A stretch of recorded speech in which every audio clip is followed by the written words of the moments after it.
So, Donald Trump just met Vladimir Putin. Not in Moscow, not in Washington, but in Alaska. Yes, Alaska, where the moose outnumber people, and now apparently it's hosting world-shaking diplomacy. This wasn't your usual handshake photo op. This was Trump promising peace in Ukraine and Putin walking away looking like he just won the jackpot. The big question is, was this the start of peace or just another episode in Trump's reality show diplomacy? Let's break it down. Picture this. Trump rolls out the red carpet at a military base in Anchorage. Out walks Putin, the guy who hasn't stepped foot on U.S. soil in almost a decade.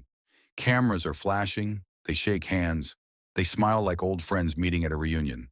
For Putin, that handshake alone was already a win. For Trump, it was the show he loves most, being the center of global attention.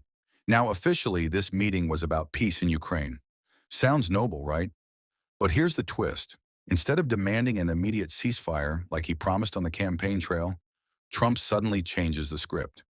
Now it's not ceasefire, it's a big, vague peace agreement. And when Trump says peace agreement, everyone's scratching their heads. What does that even mean? Putin, of course, wasn't vague at all. He laid his cards on the table.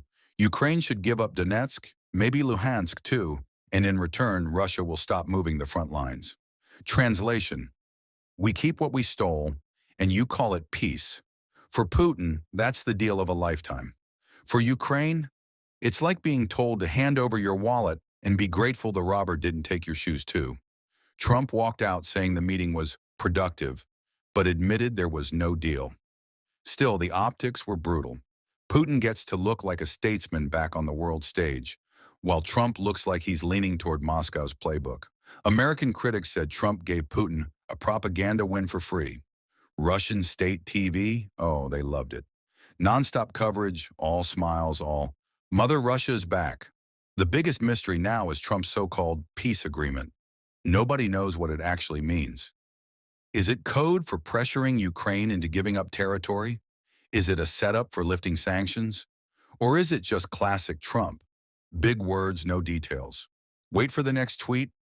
And then came the real kicker. Trump put the responsibility straight on Ukraine's president, Volodymyr Zelensky, basically saying, hey buddy, make a deal, which sounds less like backing an ally and more like washing your hands of the whole thing. Europe wasn't amused. Leaders immediately said, hold on. Ukraine has to be in the room. NATO stands with Kiev. Don't start freelancing deals behind our backs. So let's break it down. For Putin, this was a jackpot. He's no longer isolated. He got airtime standing next to an American president, and his demand for territory is suddenly being floated at the highest level. For Trump, it's a mixed bag. He gets to look like the deal maker trying to end a war, but without a deal, it comes off as political theater. For Ukraine, it's dangerous. They've said again and again they won't give up territory. But if both Washington and Moscow start hinting at peace that locks in Russia's gains, Zelensky could find himself under impossible pressure. For Europe, alarm bells are ringing. If the U.S. softens its stance, Europe might have to carry more of the military and financial burden. Think higher defense spending, faster rearmament, and less reliance on Washington. For India, it's tricky diplomacy. India's been balancing Russian energy deals with growing U.S. ties. If Washington gets cozy with Moscow, that balance becomes even harder to manage. And then there's China, the quiet player watching from the sidelines. A softer U.S. posture toward Russia could push Moscow even closer to Beijing. Or China might see an opening to play both sides, positioning itself as the smart one in the room while Trump and Putin hog the spotlight. So what's the verdict? Alaska was more show than substance. Putin left smiling.